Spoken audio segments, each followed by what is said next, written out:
The 1998 passing of Flip Wilson was more than just a sad event. It was enigmatic. The legendary comedian, who previously made millions of dollars, passed away almost impoverished and alone. The actual shock, however, was when people entered his Malibu house. His greatest secret was exposed by the evidence, tapes, and journals they discovered. The truth about the atrocities he endured in foster care, the reason he spent $6 million attempting to erase his history, and his mother's betrayal on Christmas Eve. Everything we believed to be true about the man behind Geraldine was altered by what they found. Flip Wilson was born on December 8, 1933, in Jersey City, New Jersey, in a small, cramped house. Clero Wilson Jr. was his true name. He was the 10th of 18 children. His father made only about $15 a week working as a handyman. During the Great Depression, they were already having a lot of difficulties, but when Flip was just 7 years old in 1940, the really suffering began. His mother, Cornelia, left without saying anything on Christmas Eve. She never returned after stealing everything, including clothing, food, and furnishings. The kids were abandoned and left starving. Later, neighbors claimed to have witnessed them searching through trash for crumbs. The children were placed in foster care one by one. In a 1972 interview, Flip claimed that this was the turning point in his life when he realized he should never display vulnerability.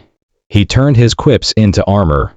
12 of the siblings were dispersed among several facilities by 1941, and Flip's early years were lost to strange settings and chilly beds. Flip went into foster care in 1941, but it wasn't a rescue. It was terrible. He was belted in one Newark home for simply wetting the bed. The next year, in another home, his foster father forced him to sit motionless while concealing gambling cards on his lap with a piece of cardboard.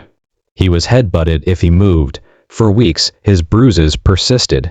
These penalties weren't uncommon. More than 30% of foster children were actually abused in this manner, according to studies from that era.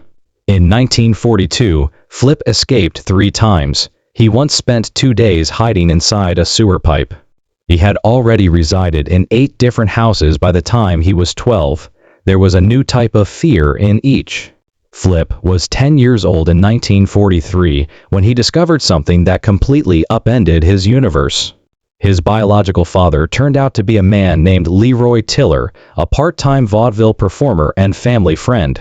Flip heard the truth being revealed during a boisterous fight in a diner. Later, Tiller verified it by presenting Flip with old photos and a matching birthmark.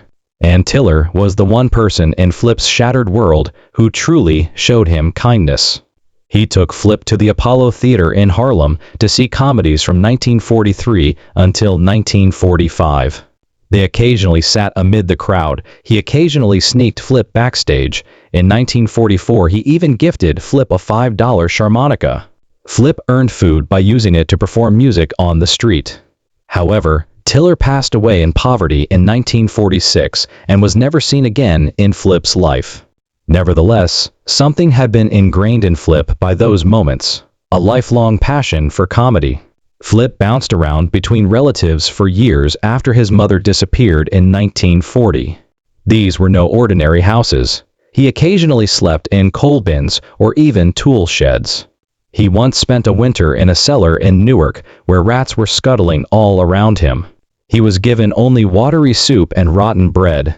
There was no heat, although winter temperatures in New Jersey reached 20.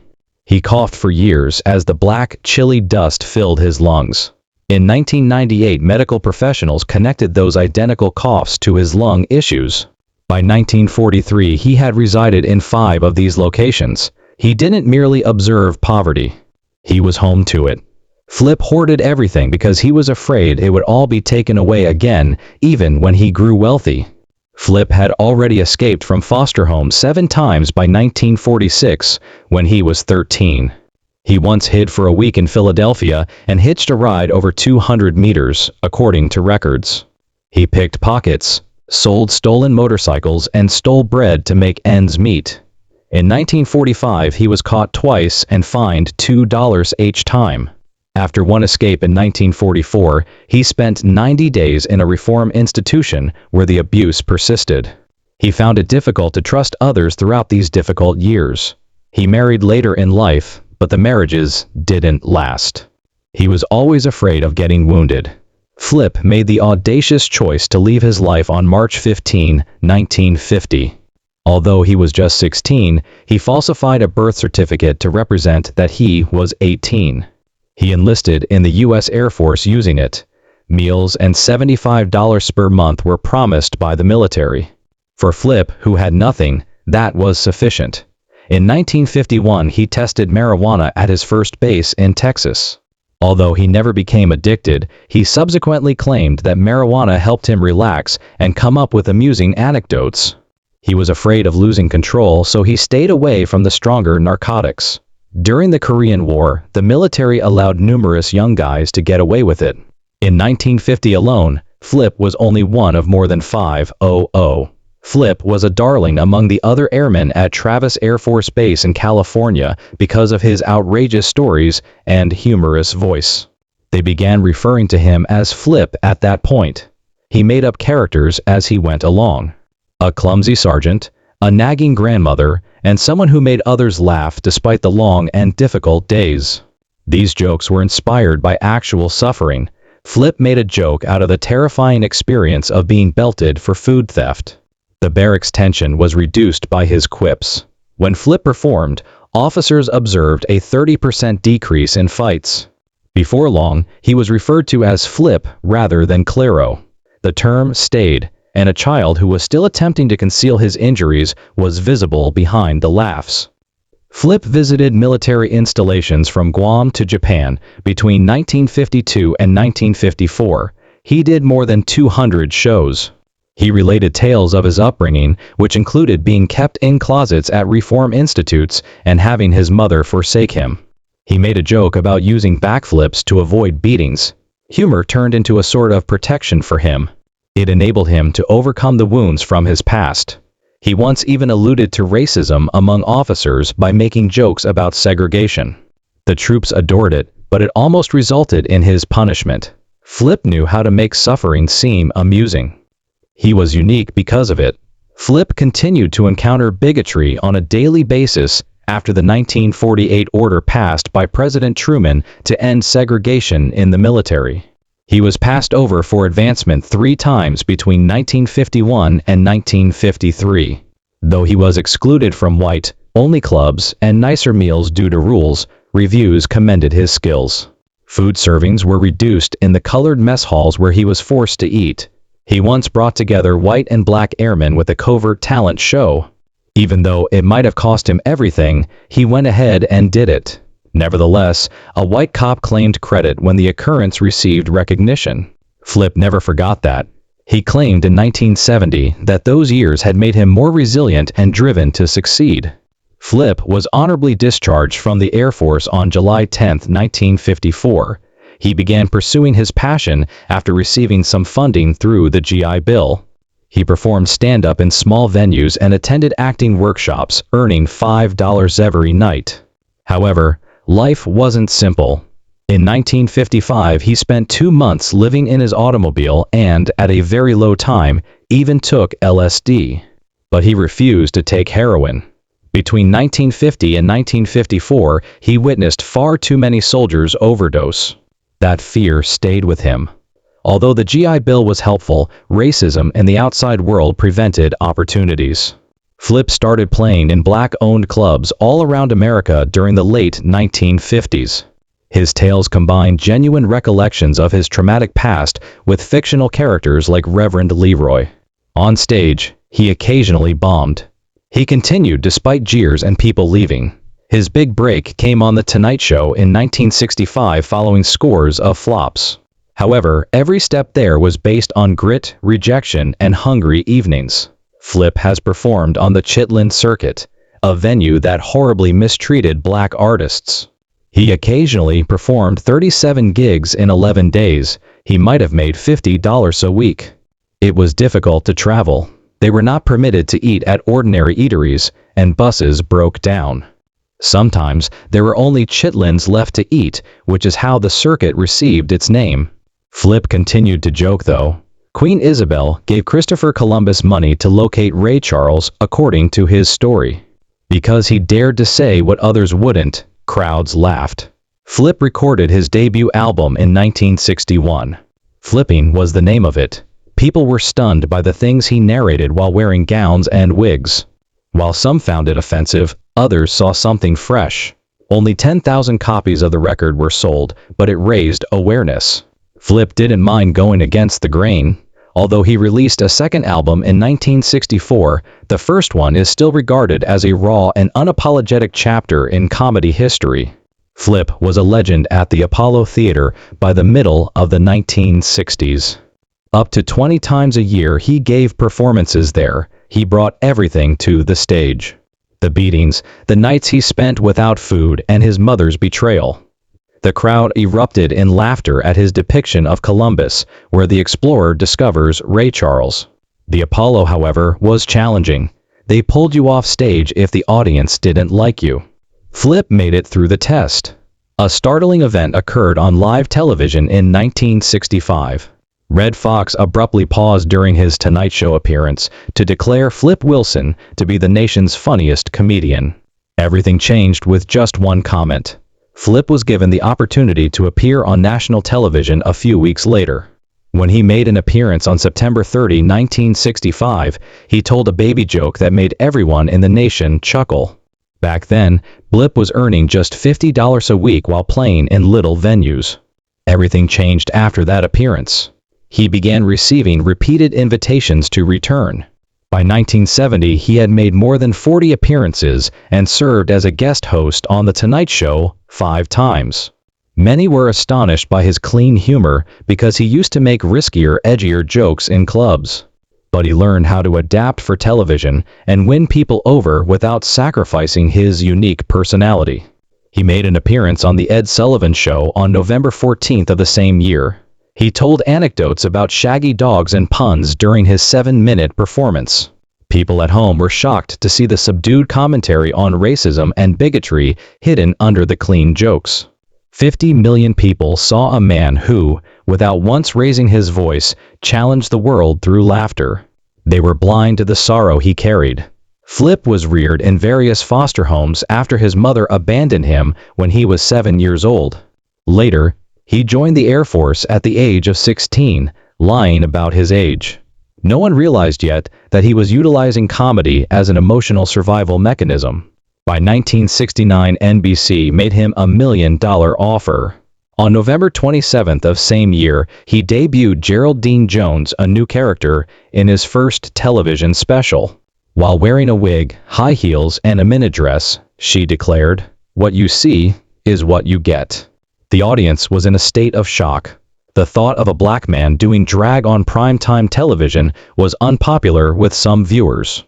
Geraldine was adored by others who thought she was daring and funny. 30 million people watched. But the network became anxious. They began removing jokes, particularly those that made reference to narcotics. Flip resisted, claiming he was just being himself and didn't want to limit black humor to appease anyone. Despite the fact that white comedians like George Carlin were doing the same thing without being censored. However, the struggle for equitable treatment continued. In 1969, NBC cut out a joke about marijuana from one of his presentations. George Carlin was creating whole drug-related routines for other networks at the same time.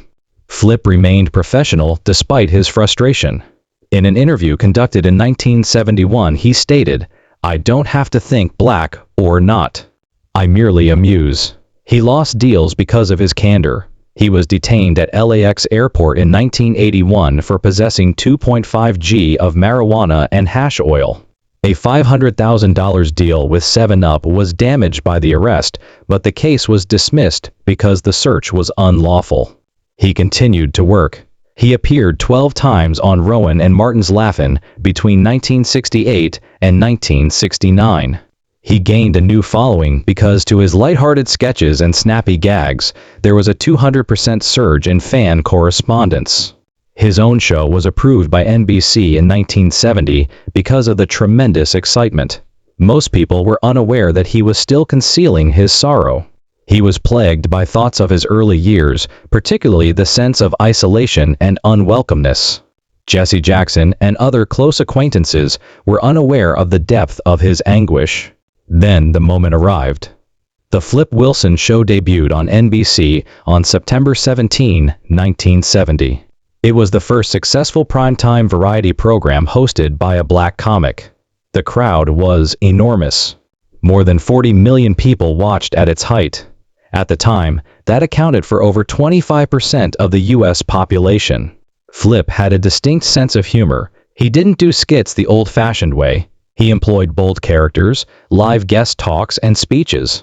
Every week, Geraldine, his most well-known character, made a comeback with lines like, "The devil made me do it." In certain weeks, the ratings even outperformed The Ed Sullivan Show. Flip, however, was having trouble behind the curtain. On national television, he had to speak for a whole race. And he was aware that any error would be held against all subsequent black entertainers. Not just himself. Before every performance, he had anxiety routines. Until it came time to go live, he would stay away from people and chain smoke backstage. Death threats were even made. The fact that the event had both black and white celebrities infuriated several spectators. Flip, however, did not give up. He invited Sammy Davis Jr., Lena Horne, and Muhammad Ali to appear on the show. Ali openly discussed racism and boxing in one episode in October 1970. Despite the fear of NBC management, Flip allowed it to occur. The public adored it. With 28 episodes per season, the program peaked at number 2 in the ratings by 1971.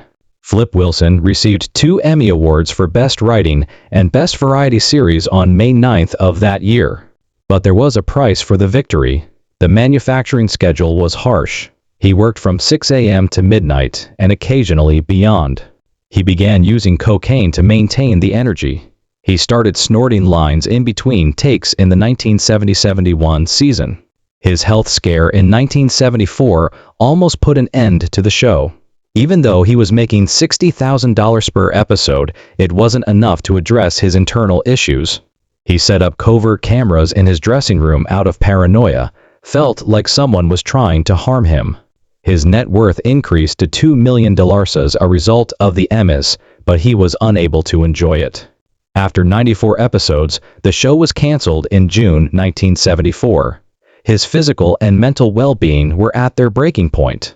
Flip continued to question society nevertheless.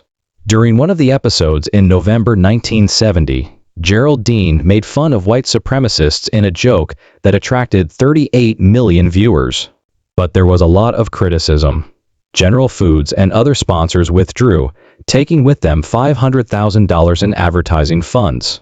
He was cautioned by NBC to steer clear of racial issues or risk being canceled. Flip continued. In 1971, he spoke out against police violence, and the FBI began looking at his scripts.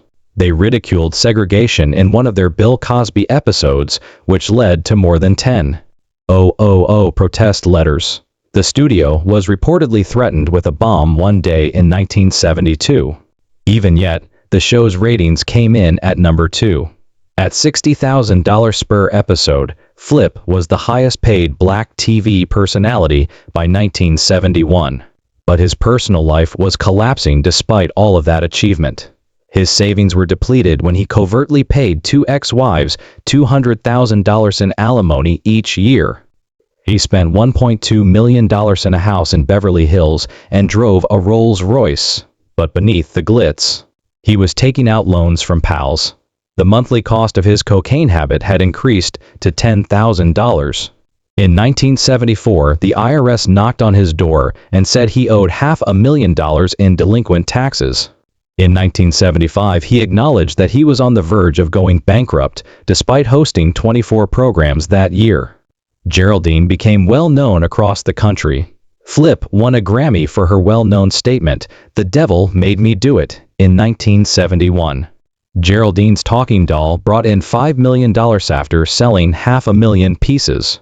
3 million more were added via bodysuits and albums, but not everyone was pleased. Blonell Pittman, his ex-wife, filed a $1 million lawsuit claiming that Geraldine's catchphrases were inspired by her. Peaches Rodriguez, another ex-girlfriend, filed a lawsuit as well, requesting 20% of her earnings in exchange for her emotional support during the taping of the show. He quietly paid a total of $500,000 to resolve both cases. He had already married 3 times, had 5 kids, and had more litigation in the works. According to a 1976 court document, he gave 2 ex-lovers hush money. He hosted the Grammy Awards in 1972. Everyone in attendance was astounded by his spontaneous quips about racism in the music business. The producers were incensed. They nearly barred him from future performances because of the furious disputes that took place backstage. However, he was adamant because he had just won a Grammy the previous year. 20 million people saw him utilize comedy to communicate the truth that evening. He also starred in a film. In the comedy, Uptown Saturday Night 1974, he co-starred with Bill Cosby, Richard Pryor, and Harry Belafonte as a pastor. The film generated more than $7 million when it debuted on June 15 at the Criterion Theater in New York. Flip had declined larger film opportunities in order to concentrate on his television program. For Flip, control was more important than celebrity, despite the opinions of others that he was making a mistake. He received 2 Emmys out of 18 nominations. He also received a Golden Globe in 1971, but after NBC attempted to regulate the show's material in 1973, he had a breakdown on the set. He walked off after arguing with the producers and stopped the filming. He had authority because he owned a portion of the show, but there was no peace. He left permanently in 1974 as a result of the mounting stress. Flip Wilson entered into his first marriage to Lavenia Patricia in 1957. Even though he was still doing tiny comedy events at the time, his celebrity was growing quickly. The marriage ended in 1967. He spent more than $500,000 in the divorce. Anyone would have been devastated by that, but Flip continued to move. Tuanchai Mackenzie, whom everyone called Cookie, was the woman he married in the same year. The outcome of this second marriage was considerably worse. Both the rumors and Flip's TV career were booming. He was a superstar by the early 1970s, but he was also involved in several affairs. He was accused by Hookie of being emotionally distant and absent. He died in his sleep on November 25, 1998, at the age of 64. Michelle, his daughter, was with him. For a man who once had the entire nation watching him, it was a peaceful ending. Over his career, he had made $15 million. Ultimately, however, he had less than $1 million remaining. Everything had been lost due to drug addiction, poor investments, divorce settlements, and child support. The revelation stunned the fans. Few realized how much suffering had plagued Flip Wilson throughout his life, but they remembered him for his well-known tagline, "The devil made me do it." Flip Wilson's legacy endured in spite of everything. He was the first black man to anchor a popular variety show on American television in 1970. He inspired a new generation of comedians, transformed the entertainment industry, and dismantled racial barriers. People discovered years after his passing that he had been raised in Jersey City's appalling poverty. He was born on December 8, 1933, and lived in foster homes after quitting school at the age of 16. He drew inspiration for his comedy from these upsetting experiences. Artists like Dave Chappelle, whose raw, edgy humor mirrored Flip's audacity, were influenced by him. As Chappelle recently remarked, Flip paved the way for him to tell hard truths through comedy. Pop culture continues to be influenced by Flip's characters such as Geraldine. Ultimately, there was more to his story than sorrow. It was about tearing down barriers, making people laugh, and demonstrating that even suffering could be used to gain strength.